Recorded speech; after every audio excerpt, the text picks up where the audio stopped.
سادہ لوگ لباس سے دھوکہ کھاتے ہیں، عقل مند لوگ صفات کو دیکھتے ہیں کہ جو بھی دعویٰ کرتا تھا میں امام ہوں تو معصومین نے سکھایا ہوا تھا، اگر کوئی یہ دعویٰ کرے میں امام ہوں اس سے جا کے سوال کرنا، اگر امام ہوگا تیرے ہر سوال کا جواب دے گا۔ اگر کوئی دعویٰ کرے میں نبی ہوں مجھے کیسے پتا چلے نبی ہے، فرمایا اس سے معجزہ مانگنا، اگر معجزہ دے تو نبی ہے۔ آج سب سے بڑا حربہ یہی ہے کہ لباس بدل کے شیعوں کے اندر جاؤ، حلیہ ویسا بنا کے جاؤ۔ اب معصومین صفات بتا رہے ہیں کہ اگر کوئی حلیہ بدل کے لباس بدل کے تمہارے بیچ میں آ جائے تو سب سے پہلے یہ دیکھنا اس کے اندر حسینی صفات ہیں کہ نہیں ہیں، سب سے پہلے یہ دیکھنا اس کے وجود میں اخلاق حسین ہے کہ نہیں ہے، سب سے پہلے یہ دیکھنا اس کے وجود میں حیا اور عفت ہے کہ نہیں ہے، سب سے پہلے یہ دیکھنا اس کے وجود میں تقوی پروردگار عالم، خوف پروردگار عالم ہے کہ نہیں ہے۔ دوسرا اصول جس کا ذکر ہم نے کل کیا، پہلا اصول خوف پروردگار عالم، دوسرا اصول جس کا کل ہم نے ذکر کیا کہ علی والا حسین والا اس کو خدا نے ایک حوصلہ دیا ہوتا ہے، اور حوصلہ ہوتا ہے معاف کرنے کا حوصلہ۔ اگر آپ کے پاس معاف کرنے کا حوصلہ نہیں تو آپ کبھی حسینی نہیں بن سکتے۔ وہ میں نے واقعات سنا ہے، لیکن کہاں پہ معاف کیا جائے اور کہاں پہ معاف نہ کیا جائے۔ اسلام کا حکم ہے غیبت کرنا حرام ہے، لیکن کئی جگہوں پہ غیبت کرنا ثواب ہے۔ پہلے غیبت سمجھو، یا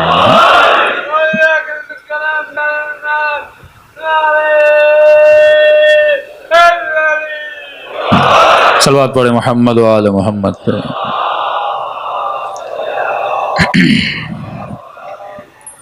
غیبت کرنا اسلام میں کیا ہے؟ حرام ہے۔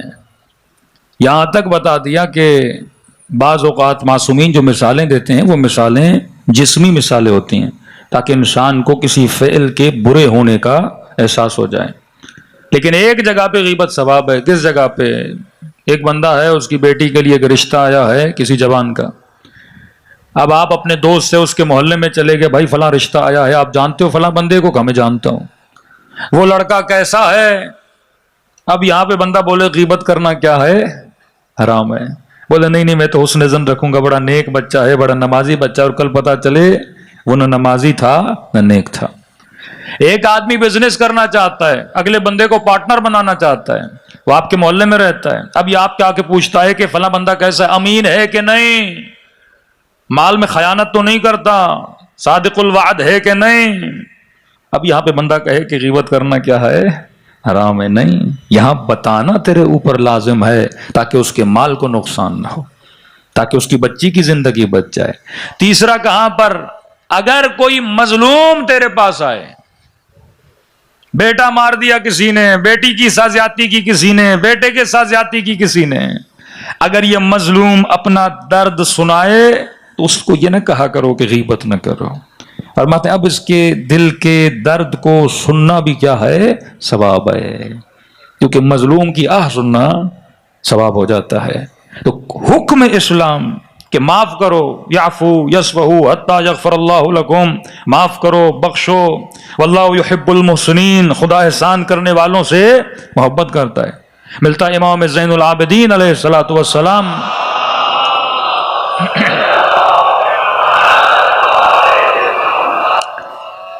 مولا وضو کر رہے تھے اور کسی نے اوپر سے، امام کے لیے کوئی غلام تھا، مولا کے لیے پانی لا رہا تھا، اب لاتے لاتے اس کے ہاتھ سے وہ چیز چھوٹ گئی، اور جیسے چھوٹی امام کے سر مبارک پہ آ کے وہ چیز لگی، اب مولا کے سر سے خون جاری ہوا۔ اب غلام کوئی غلطی کر لے تو انسان کو غصہ تو آتا ہے، سر پہ خون جاری ہو گیا۔ اب غلام بھی کیونکہ مکتب علی کا تھا، اسے پتا تھا کہ اہل بیت سے کلام کیسے کرنا ہے، اس نے فوراً کہا والکاظمین الغیظ، خدا ان سے بڑا پیار کرتا ہے جو اپنے غصے کو پینے والے ہوتے ہیں۔ امام نے کہا میں نے تیری غلطی کو کیا کیا؟ معاف کیا۔ پھر کہا عافین، خدا معاف کرنے والوں کو، بخش کرنے والوں کو بہت پسند کرتا ہے۔ امام نے فرمایا کہ میں نے تجھے آزاد بھی کر دیا. ہاں؟ یہ سیرت اہل بیت ہے کہ اگر تیرے اندر بخشش کا حوصلہ نہیں ہے، کسی کو معاف کرنے کا حوصلہ نہیں ہے، تو اہل بیت کا چاہنے والا کیسا ہو سکتا ہے؟ اگر کوئی تیری ذات سے بہترامی کرے، آقا کاشف الغطا کے واقعات میں نے کل آپ کو بتائے، چہرے پہ لعاب دہن پھینکا لیکن قبلہ نے معاف کر دیا کیونکہ ذات کی بہترامی تھی. لیکن معصوم فرماتے ہیں 3 لوگوں کو معاف نہ کیا کرو. بخشش ہے پر 3 لوگوں کے لیے بخشش نہیں ہے، اور یہ 3 برائیاں معاشرے میں بہت زیادہ پائی جاتی ہیں. مولا کون سے؟ فرمایا العفو للمقر لا للمصر. 2 لفظ یاد رکھیے، بخشش مقر کے لیے ہے، مصر کے لیے نہیں ہے. مقر کون؟ بندہ غلطی کرے آ کے معافی مانگے، اللہ کہتے معاف کرو. فتح مکہ کے بعد بیویوں نے معافی مانگی، اولاد نے معافی مانگی، رسول نے کہا اے حبیب ان کو کہو کہ بخش دیں. جنگ کربلا میں امام حسین نے اس کے پاؤں کاٹ دیے، مولا کو کہنے لگا مولا مجھے نہیں پتا تھا آپ اتنے طاقتور ہیں. حسین نے کہا واپس چلا جا، میں نے تجھے معاف کیا. معافی مانگے تو بخشو، کیونکہ مقر ہے، اقرار گناہ کرے. آپ کو آ کر بولے کہ مجھ سے خطا ہوئی، میں نے آپ کے پیسے کھائے، میں نے آپ کے ساتھ زیادتی کی، میں نے آپ کو گالی دی، میں نے آپ کی توہین کی، میں نے آپ کی غیبت کی، بندے خدا معافی مانگنے آیا ہوں. تو چھٹے امام فرماتے معاف کرو. اگر معاف نہیں کرتے تو ہمارے شیعہ نہیں ہوں. لیکن لا للمصر، ایک بندہ غلطی بھی کر رہا ہے پر غلطی کا اسے احساس بھی نہیں ہے، آپ کو گالی بھی دے، آپ کی توہین بھی کرے اور بولے جو کرنا ہے کرو میں تو کرتا رہوں گا. ایسے بندے کے لیے معافی نہیں ہے. معافی اس بندے کے لیے ہے جو معافی مانگے. معافی اس بندے کے لیے نہیں ہے جو اپنے گناہ پہ کیا کرے، اصرار کرے. جنگ بدر میں ایک شخص رسول خدا کے مقابلے میں آیا، رسول کے ساتھ جنگ لڑی، اور جیسے جنگ ختم ہوئی اس کے بعد آیا، پاؤں پکڑ لیے، اے حبیب خدا، اے رسول خدا، غلطی ہو گئی، اب آپ کے ساتھ نہیں لڑوں گا، اب دشمن اسلام نہیں بنوں گا، بس آپ مجھے معاف کر دیں، میری جان کو بخش دیں. نبی نے کہا ٹھیک ہے، اگر تو معافی مانگ رہا ہے معاف کر رہا ہوں، لیکن یاد رکھنا پھر غلطی نہ کرنا. پھر جنگ احد ہوئی، معاف کیا، پھر جنگ احد میں آیا، پھر رسول خدا کے مقابلے میں آ کے کھڑا ہو گیا. اب جب اسلام کے سپاہیوں نے اسے پکڑا اور رسول کے پاس لے کر آئے، پھر سے وہی ڈرامے بازی شروع کر دی. اے رسول خدا غلطی ہو گئی، تو رحمت للعالمین ہے، مجھے معاف کر دے. نبی نے کہا نہیں، تجھے منع کیا تھا مصر نہ بننا. گناہ ایک بار اللہ بھی معاف کرتا ہے، اگر تو بار بار اس خطا کو کرے گا اور پھر بار بار آ کے تو ڈرامے بازیاں کرے گا کہ میں پھر گناہ نہیں کروں گا، نبی نے کہا اسے سزا دو، کیونکہ یہ کیا ہے، مصر ہے. خدا اسرار کو پسند نہیں کرتا، یہ عربی اسرار ہے، اردو والا نہیں. امام رضا علیہ الصلوۃ والسلام فرماتے ہیں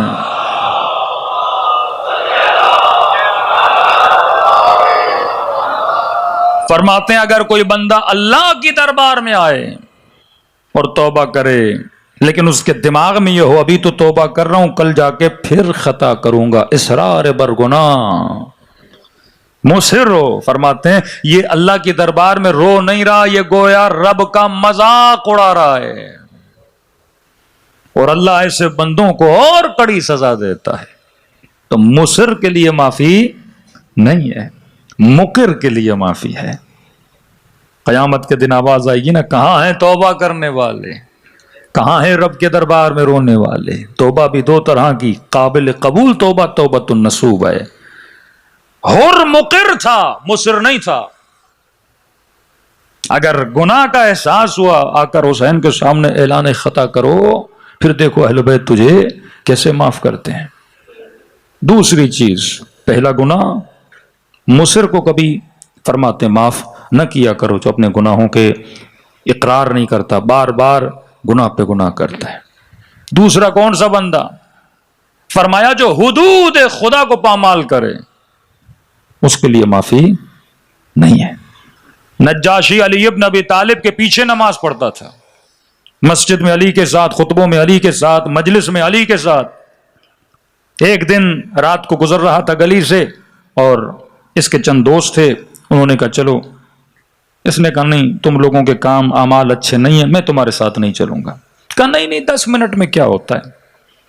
یہاں پر بھی جوان احتیاط کرے. اگر تمہارا کوئی دوست نشئی ہے، بدکار ہے، گنہگار ہے، وہ تمہیں لے جائے اپنی محفل میں اور تم بولو میں تو بڑا متقی ہوں، اس کی محفل میں بیٹھ کے میرے اوپر کون سا اثر ہونے والا. یہی وسوسہ شیطان ہے. وہ کم سے شروع کرتا ہے پر کم پہ کبھی راضی نہیں ہوتا.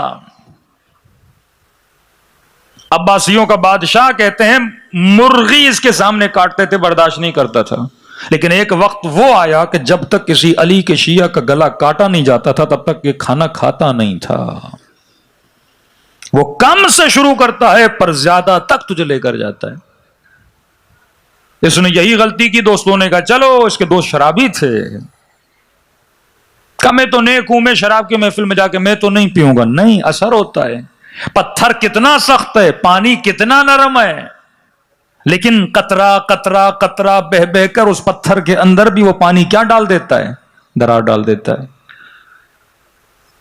آہستہ آہستہ تجھے بے ادب بناتا ہے، آہستہ آہستہ تجھے نافرمان بناتا ہے، آہستہ آہستہ تجھے مشرک بناتا ہے، آہستہ آہستہ تجھے فاسق بناتا ہے. ایک ہی دن میں آ کے تو نہیں کرے گا نا.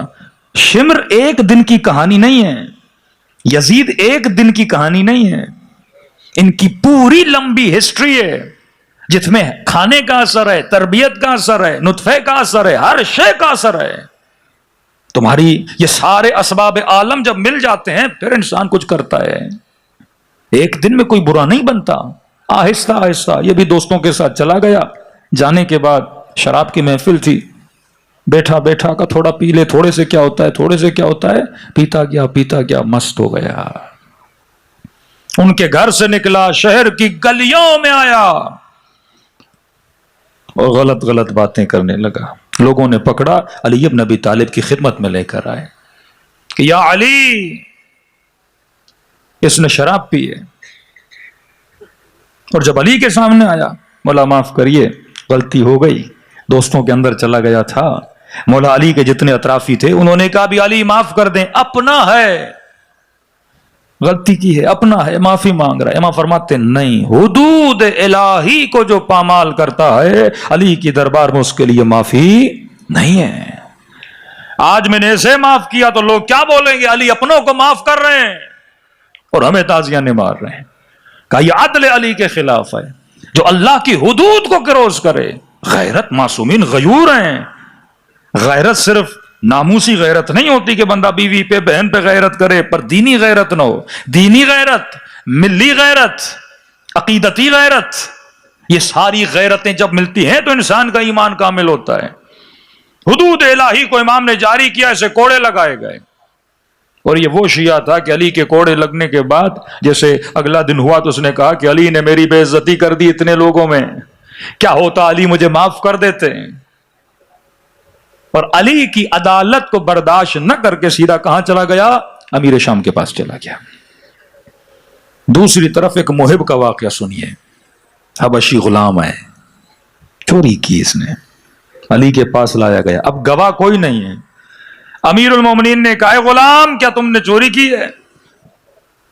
اس نے کہا جی مولا. امام نے کہا دیکھ اقرار کرے گا تو سزا دینی پڑے گی، عاشق علی ہے. کہا مولا کوئی بات نہیں، سزا بھی تو آپ کے ہاتھوں سے ملے گی، مجھے وہ بھی قبول ہے. چوری کی ہے، 3 مرتبہ اقرار کیا جی میرے مولا چوری کی ہے. امام نے کہا انگلیاں آگے لاؤ، اور علی نے اپنی تلوار سے اس کی انگلیوں کو کاٹ دیا. انگلیاں ہاتھ میں لے کے بازار کی طرف روانہ ہو گیا. ایک منافق نے جب یہ منظر دیکھا اس نے کہا بہترین وقت ہے علی کے محب کو چڑھانے کا.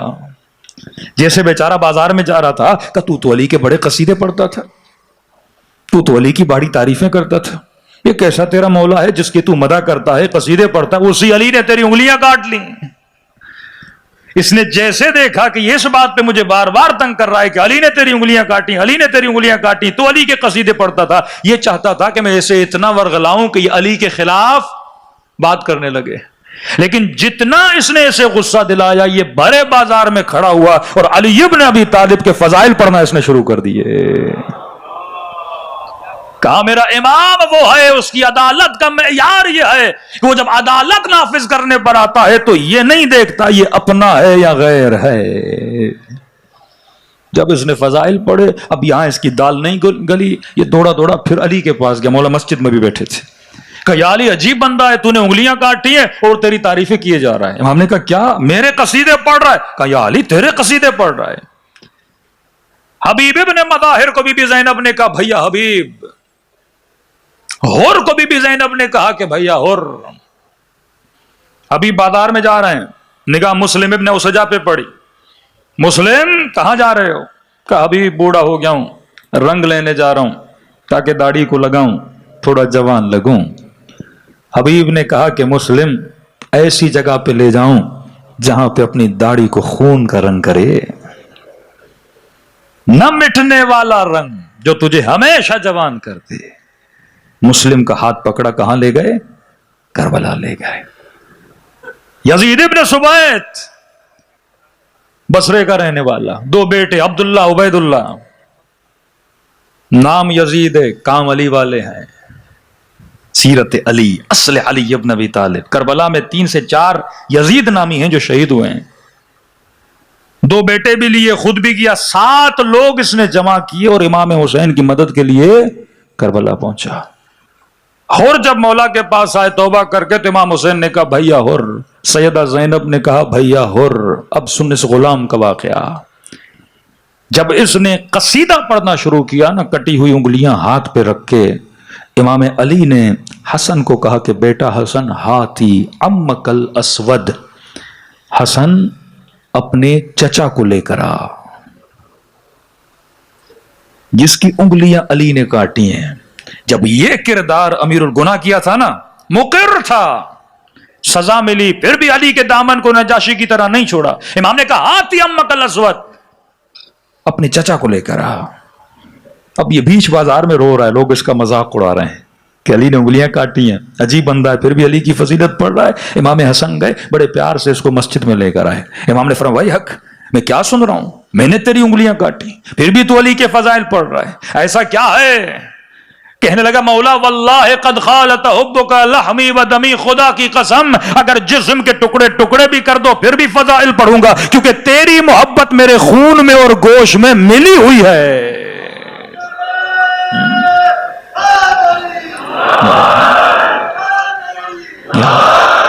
مولا یہ تو نہیں کہ آپ مجھے سزا دے میں دامن علی کو چھوڑ دوں۔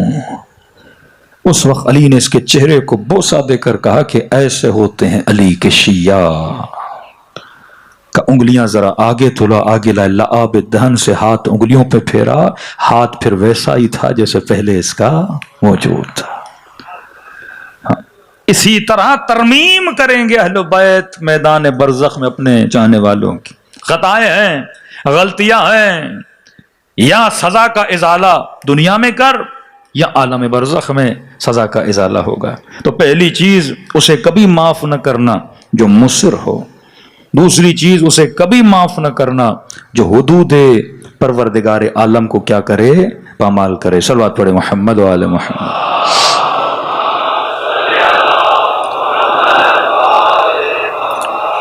حدود الہی کو وہن مذہب بھی بولا جاتا ہے۔ حدیث معصوم ما لم یکن وہنن بالدین، جو انسان دین کی توہین کرے اس کے لیے معافی نہیں ہے۔ اب دین کی توہین میں کعبے کی توہین، دین کی توہین میں قرآن کی توہین، دین کی توہین میں اہل بیت کی توہین، دین کی توہین میں علم کی توہین، یہ تمام تر چیزیں شاعر اللہ ہیں۔ کوئی بھی ان چیزوں کی توہین کرے یہ وہن مذہب ہے۔ اگر کوئی امامے کی بھی توہین کرے یہ وہن مذہب ہے، اگر کوئی عالم کی توہین کرے یہ بھی وہن مذہب ہے۔ وہ معاشرہ غیرت سے خالی ہوتا ہے جس معاشرے میں یہ غیرت نہیں ہوتی کہ لوگ توہین کرے اور عوام خاموش رہے۔ آج بڑی آسانی سے ممبروں سے علماء کی توہین کی جا رہی ہے، مراجع کی توہین کی جا رہی ہے، یہ وہن مذہب ہے۔ علی بن ابی طالب کہتے ہیں ہر خطا قابل قبول ہے، یہ خطا قابل قبول نہیں ہے۔ یہ لباس اس لباس کا کہ احترام ہے۔ آیت اللہ العظمی قاضی کبھی اپنے امامے کی طرف پاؤں کر کے نہیں سوتے تھے، اپنا امامہ کسی نے کہا آغا قاضی امامہ تو آپ کا ہے، کہاں لیکن نسبت حسین سے ہے، نسبت میرے جد رسول اللہ سے ہے، وہن مذہب ہے۔ بعض لوگ دیکھیں ہوں گے داڑھی کا مذاق اڑاتے ہیں، یہ وہن مذہب ہے، مذہب کی توہین کی جائے۔ کیوں فرمایا آخری زمانے میں ممبروں پہ بندر بٹھائے جائیں گے، بندر پرفارم کریں گے، ایکٹ کریں گے۔ کراچی میں لوگ امامے والوں کو زیادہ سنتے ہیں۔ ابھی ایک نئی سازش جس کو میں نے پچھلے سال بھی ذکر کیا، اس لباس کی، اس امامے کی عزت کو گرانے کے لیے اب کہا کہ ایسے لوگوں کو امامہ پہناؤ جن میں اخلاق نام کی چیز بھی نہ ہو، تاکہ امامے کی عزت ختم ہو جائے۔ اخلاق عالم جیسا ہو، رفتار علماء جیسی ہو۔ برملا ممبروں پہ اس امامے کا مذاق اڑایا جا رہا ہے۔ جناب کا پتہ نہیں کہاں پڑھے، کتنا پڑھے، کن حوضوں میں رہے، کس نے امامہ پہنایا، استاد کون تھے، کچھ بھی نہیں۔ آج خاص ایک 5-6 لوگوں کا ٹولہ بنا دیا گیا ہے، ان کے سروں پہ امامے رکھ دیے ہیں۔ امامے والا امامے والے کی توہین کرے، یہ سب سے آسان حربہ ہے۔ عام بندہ کرے گا تو لوگ پھر بھی بولیں گے نا، امامے والا امامے والے کی توہین کرے۔ لباس کا مذاق اڑایا جائے۔ یہ لباس فیشن نہیں ہے کہ تم رنگ برنگی چیزیں اس پہ ڈالو، یہ لباس لباس امام زمانہ ہے، یہ لباس حجت خدا ہے، اس کا احترام ہے۔ بڑے طریقے ہوتے ہیں علماء کی عزت کو گرانے کے لیے۔ کچھ ہی دن پہلے آپ نے کلپ دیکھا ہوگا، رہبر معظم کی توہین کی گئی۔ توہین کس بات کی؟ ان کا ہاتھ زخمی ہے، ہاتھ کہاں زخمی ہوا تھا؟ نماز جمعہ پڑھاتے ہوئے بم کے دوران ہاتھ زخمی ہو گیا، راہ خدا میں جہاد کرتے ہوئے ہاتھ زخمی ہو گیا۔ اگر کراچی کی کسی امام بارگاہ میں بم پھٹے اور کسی مومن کی ٹانگ کٹ جائے، کسی مومن کا کوئی عضو کٹ جائے اور تو اس کا مذاق اڑانے لگے، یہ وہن مکتب ہے۔ حضرت عباس کے بھی بازو کٹے تھے، تو ابو بنو امیہ کی طرح مذاق اڑانے لگے، یہ وہن مکتب ہے۔ انتقاد علمی ہوتا ہے، نہ کہ آپ کسی کے جسم کی مذاق اڑائیں، کسی کے چہرے کا مذاق اڑائیں۔ یہ وہ حدیث رسول ہے کہ بندروں کو ممبروں پہ بٹھایا جائے گا۔ کسی فیشن شو میں یہ جاتے تو زیادہ جچتے ہیں ایسے لوگ، لیکن مجھے حیرت ہے، جنا کے پہن کے اگر کوئی ممبر رسول پہ بیٹھے، کوئی بات نہیں بھائی، 4 مجلسیں یاد کی ہیں، 4 باتیں یاد کی، آ کے کر رہا ہے، 4 شعر پڑھ رہا ہے، عوام واہ واہ کر رہی ہے۔ لیکن جس بندے کے حسب اور نسب کا پتہ ہو تو سر پہ امامہ رکھ لے۔ فیضیہ میں امام خمینی نے تقریر کی، کہا تم دین کو بدنام کر رہے ہو، چلو یہ ہم برداشت کر لیں گے، لیکن سر پہ امامہ رکھ کے دین کو بدنام نہ کیا کرو۔ کہا طلباء کو کہ تمہاری غیرت کیا ہوگی، ان کے سروں سے تم لوگ امامے کیوں نہیں اتارتے؟ امامے کی عزت ہوتی ہے، امامے کا احترام ہوتا ہے۔ اب کل ہر ایرا غیرہ سر پہ امامہ رکھ لے اور لوگ اس سے سننے لگے، کیوں؟ کیونکہ عزت امامہ کو گرایا جائے، لوگوں کے دلوں میں جو علماء کی عزت ہے اس عزت کو پامال کیا جائے۔ ایک نیا حربہ کے اس لباس میں لوگ بھیجو۔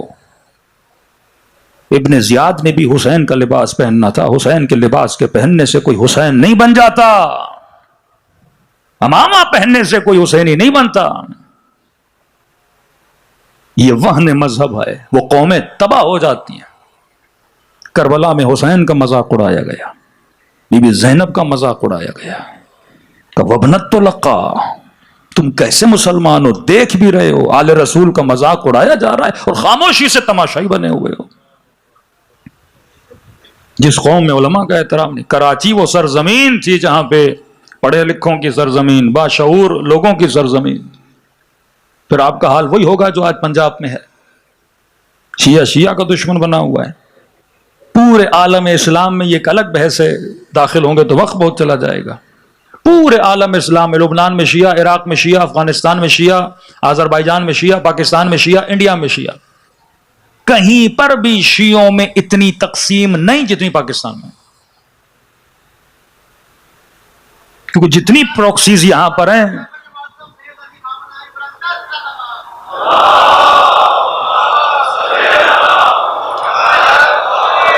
کہیں پر بھی نہیں، آپ چلے جائیں، عراق میں بھی نہیں ہے، وہاں تھوڑا بہت شاعر پہ تھوڑی بہت بحث ہوتی ہے، یہاں ولایت فقیہ کے مسئلے پہ تھوڑے بہت اختلافات، لیکن انٹرنل جتنے اختلافات پاکستانی شیعوں میں کہیں نہیں ہے. تو یہ دلیل ہے نا کہ ہمارے ہاں سب سے زیادہ پروکسیز ہیں، دنیا کا سب سے زیادہ فوکس ان شیعوں پر ہے. کیوں ہے؟ اس کے بھی ریزن ہے، ڈالر اور ریال انوالو ہے. سب سے زیادہ مسلمانوں کے فرقے پاکستان میں ایسے ایسے کہ دوسرے ملکوں میں چلے جاؤ پریشان ہوتے ہیں، یہ کون سی مخلوق ہیں. ہر نیا بندہ اپنا ایک فرقہ بناتا ہے، کیونکہ یہاں نظر ہے دنیا کی. اور شیعہ کمزور ہوں گے جب ان کو اپنی مرکزیت سے دور کر دیا جائے گا.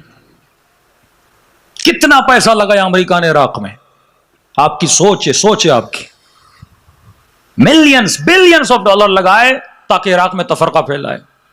آج بھی جائیے سوشل میڈیا پہ CIA کے پریویس ہیڈ کا انٹرویو موجود ہے، کہتے ہیں ہم نے جنگیں بری کر لی، جنگوں میں بڑا خرچہ ہے، آسان ترین طریقہ مسلمانوں کو تباہ کرنے کا یہ ہے کہ شیعہ سنی تفرقہ پھیلاؤ.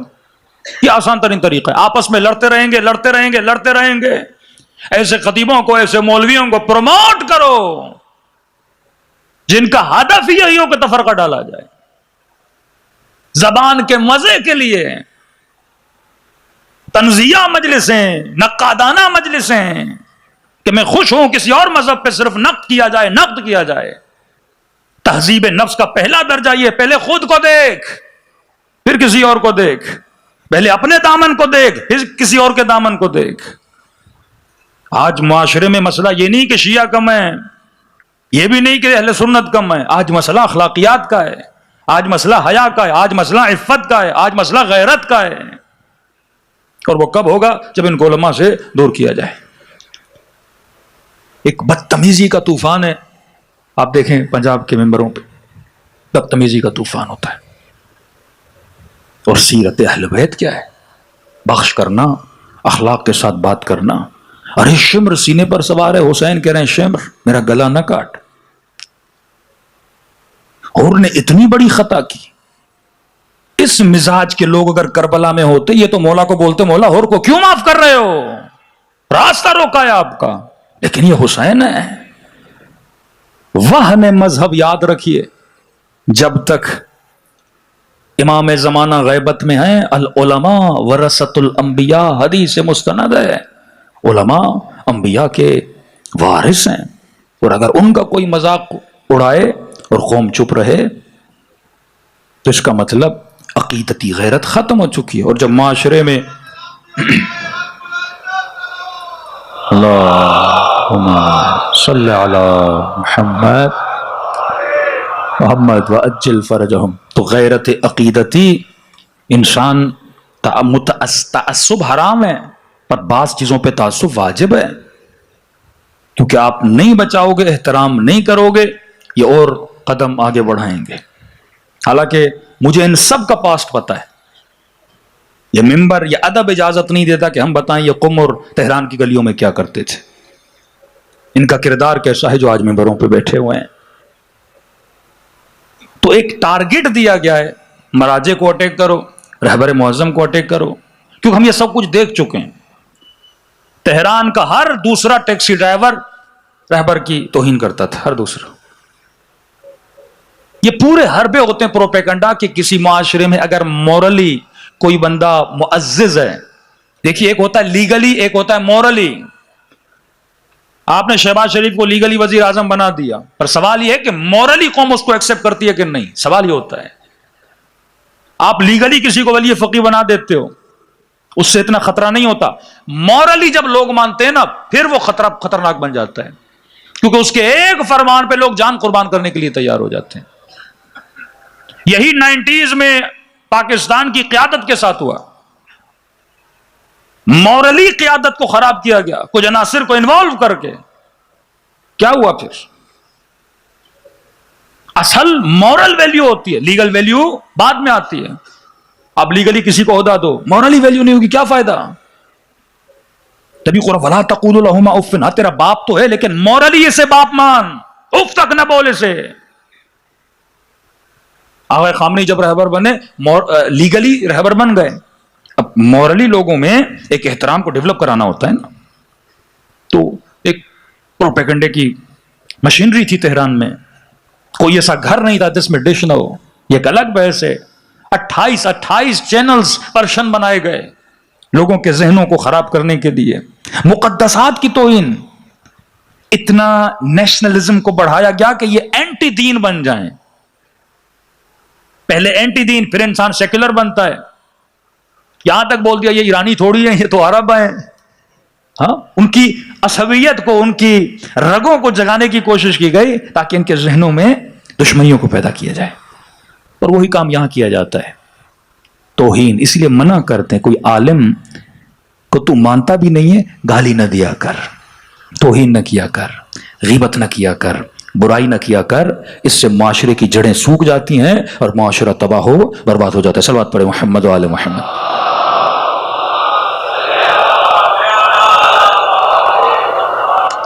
پہلی نشانی، اگر کوئی مصر ہو اسے معاف نہ کرو.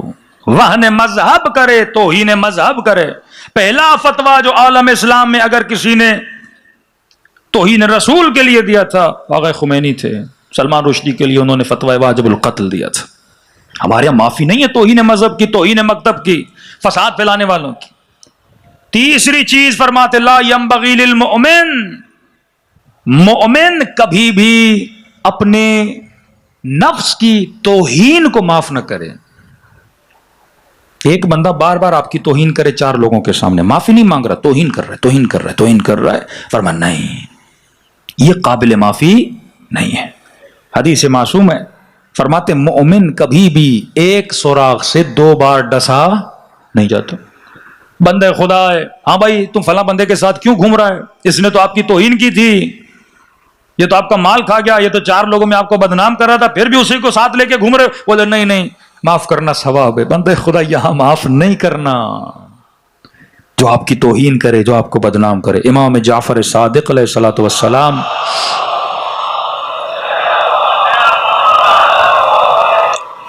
مولا کا ایک صحابی اس کو وقت کا حاکم لے گیا اور پکڑ کے جیل میں ڈال دیا. امام نے اس سے خط لکھا، یہ میرا نیک ترین صحابی ہے، چھٹے امام، اسے چھوڑ دے. اس نے کہا نہیں چھوڑتا، اور اس نے چھٹے امام کی توہین کی. امام نے کہا دیکھ اگر نہیں چھوڑے گا میں فرزند رسول ہوں، تجھے بد دعا دوں گا، تو توہین کر رہا ہے. کہنے لگا فرزند رسول ہیں تو ہیں، آپ ایسے بول رہے ہیں جیسے آپ کی بد دعا مجھے لگ جائے گی. امام خاموش رہے. اگلے دن امام کو پتا چلا اس لئی نے اس کو پھانسی دے دی، مار دیا مولا کے صحابی کو.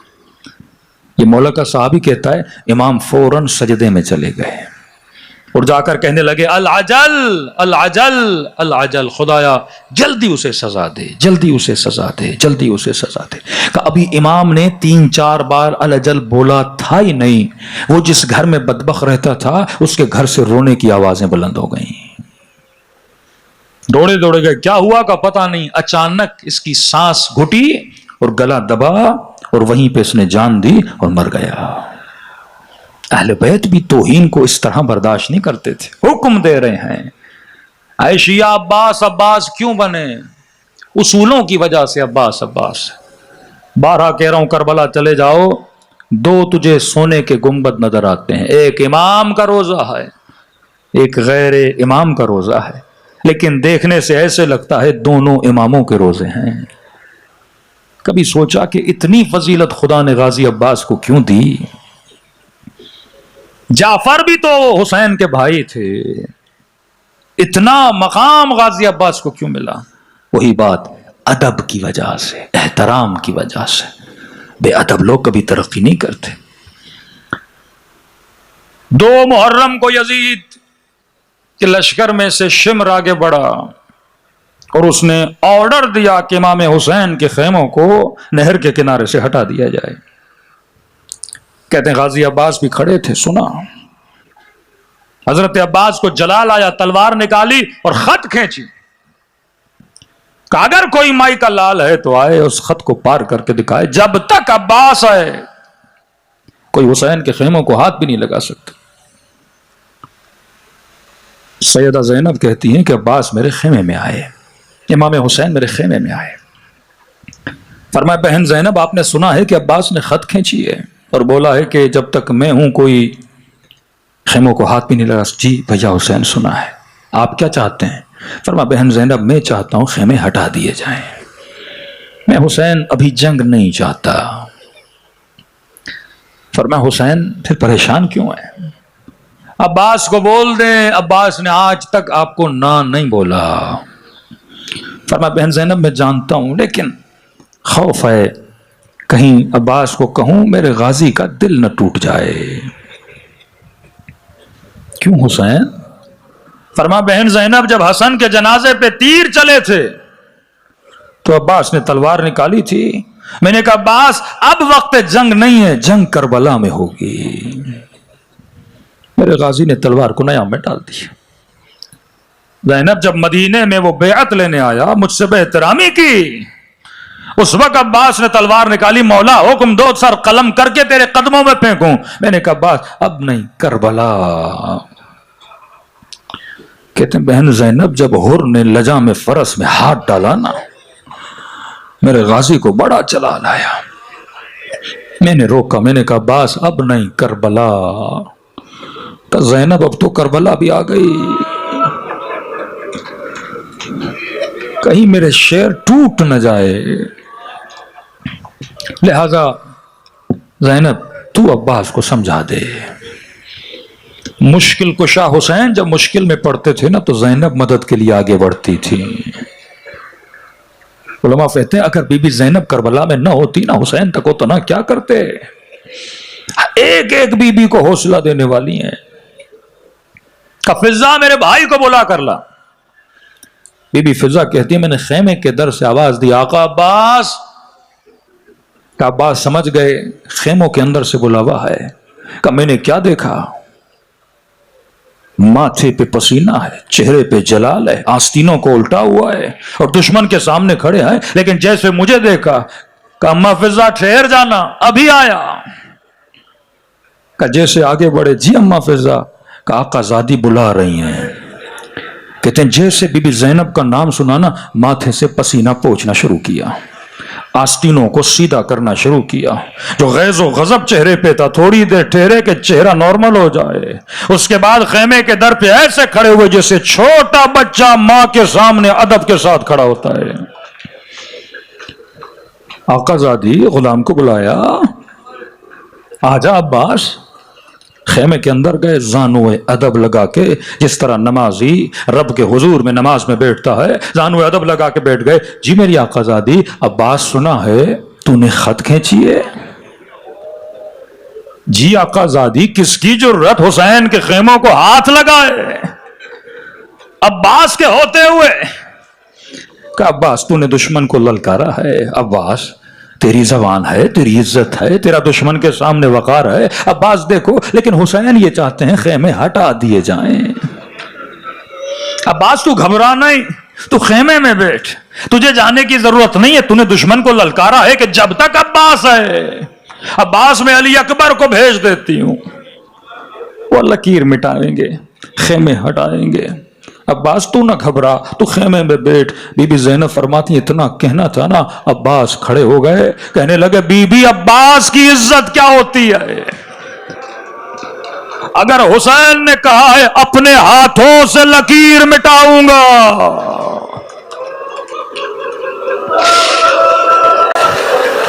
ایسے عباس عباس نہیں بنے۔ یہ مقتل کا جملہ یاد رکھو، درس بھی ہے تمہارے لیے۔ فرمایا جب ظالموں نے تیر برسانا شروع کیے نا، تو ایک مرتبہ جب سیدھا بازو کٹا تو مشق الٹے بازو میں دیا، اب دوبارہ تیروں کی بارش ہوئی تو ایک نعرہ بلند کیا، واللہ لو قطعتم یمینی، خدا کی قسم اگر میرے دونوں بازو کاٹ لو عباس اپنے دین سے ہاتھ نہیں اٹھائے گا۔ مقتل کے یہ جملے اتنے عجیب تھے کہ علماء کہتے ہیں ہمیں سمجھ نہیں آئی یہاں دین کہاں سے آ گیا، مشق تھا عباس کے ہاتھوں میں۔ خدا کی قسم ٹکڑے ٹکڑے ہو جاؤں دین سے ہاتھ نہیں اٹھاؤں گا۔ کہا یہ مشق عباس کا دین تھا۔ کہا دین کیوں تھا؟ کہا کیونکہ حسین نے کہا تھا، اور مشق ٹوٹا، ہمت ٹوٹی۔ کہا خدایا اب لاش کو خیموں میں نہ بھیجنا۔ آواز بلند کی کہ مولا غلام شرمندہ ہے، یہ ہے ادب عباس۔ دلوں کو کربلا لے کر چلو، ایک دو راتیں باقی ہیں، جس کا جتنا رزق فرش عزا سے رزق حاصل کرے۔ السلام علی الحسین وعلی علی ابن الحسین وعلی اولاد الحسین وعلی صحابہ، سب مل کے السلام علی وعلی علی ابن وعلی اولاد وعلی صحابہ، بلند آواز سے السلام علی الحسین وعلی علی ابن وعلی اولاد وعلی الصحابہ۔ میرا سلام اس درد بھرے منظر پہ جب حسین نے گھوڑے سے اتر کر دو کٹے ہوئے بازو اٹھائے، بازوؤں کو چوم کے کہا عباس میری کمر ٹوٹ گئے۔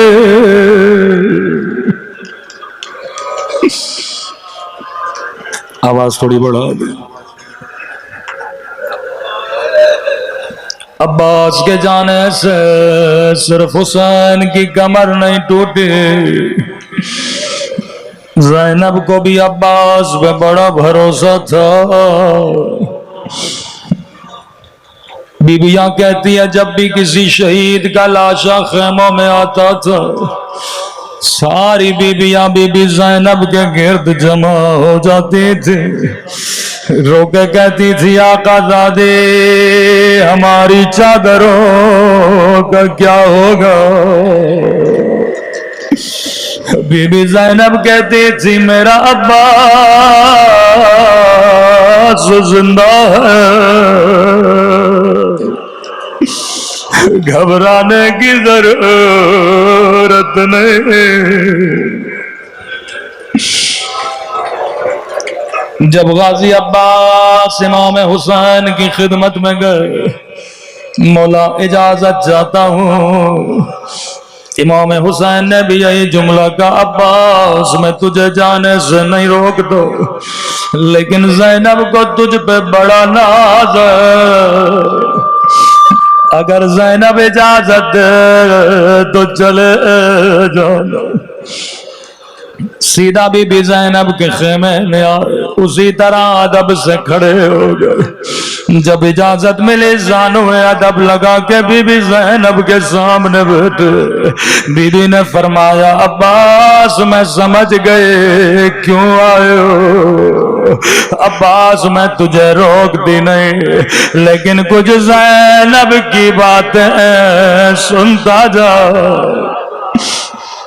جی میری آقا زادی، عباس شہر کوفہ تھا، بابا علی کی حکومت تھی، میرا قافلہ شہر میں آنا چاہتا تھا۔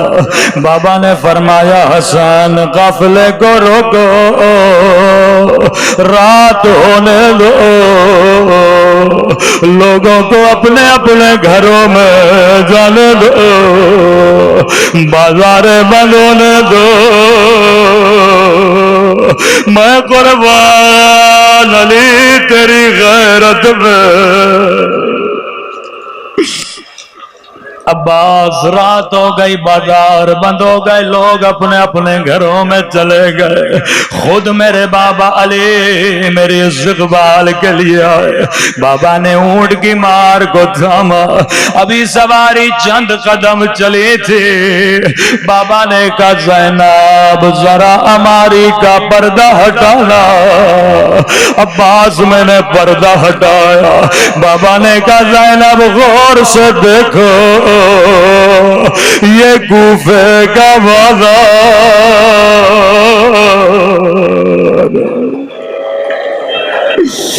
عباس میری سمجھ میں نہیں آیا۔ بازار حسن کو دکھائے، حسین کو دکھائے، بیٹیوں کو بابا بازار کیوں دکھا رہے ہیں؟ پھر سواری آگے بڑھے، پھر کہا زینب ذرا ہماری کا پردہ ہٹانا۔ میں نے پردہ ہٹایا، روکے کہا زینب یہ کوفیوں کے گھر ہیں، انہیں غور سے دیکھو۔ عباس پھر بھی میری سمجھ میں کچھ نہیں آیا، سواری اور آگے بڑھے، اب کا زینب غور سے دیکھو، یہ کوفے کا چوک ہے۔ عباس اب میری سمجھ میں نہیں آیا، میں نے کہا بابا بازار دکھانے ہیں، بیٹوں کو دکھائیے، بیٹیوں کا بازاروں میں کیا۔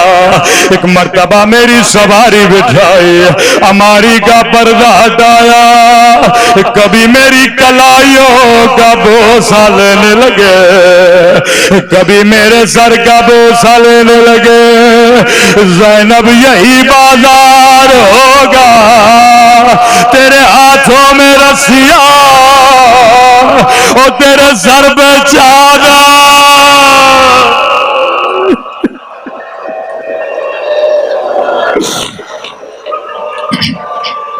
عباس میری سمجھ میں کچھ بھی نہیں آئے۔ میں نے کہا بابا امام ہے، علم غیب جانتے، مجھے یقین ہے جواب کہہ رہے، لیکن بابا ایک سوال کرنا چاہتی ہوں۔ جی زینب، بابا جس بھی بہن کا ایک بھائی ہو، اسے بھی کوئی آنکھ اٹھا کے نہیں دیکھتا، او اللہ نے مجھے 18 بھائی دیے، حسن کے ہوتے ہوئے، عباس کے ہوتے ہوئے، میرے ہاتھوں میں رسیاں کون باندھے گا؟ سنو گے عباس بابا نے کیا کہا؟ کہنے لگے زینب حسن نہ رہیں گے، حسین نہ رہیں گے، عباس نہ رہیں گے۔ اب سنیں گے بی بی زینب نے خدا غافل کیسے کیا۔ ایک مرتبہ کا عباس کھڑا ہو جا، غازی کھڑے ہو گئے، دونوں باہیں عباس کے گلے میں ڈالے، روکے کا خدا حافظ عباس۔ اب میں زینب سمجھ گئے، میرے ہاتھوں میں رسیاں بدلنے کا وقت قریب ہے، میرے سر سے چادر اترنے کا وقت قریب ہے۔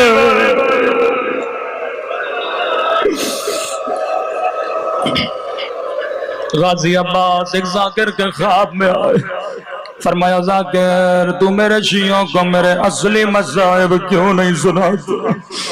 کہ مولا میں نے آپ کے سارے مصائب پڑھے، بازو کٹے، سر پہ گرز لگا۔ فرمایا ذاکر یہ میرے اصلی مصائب نہیں۔ کہ غازی عباس اصلی مصائب کیا ہے؟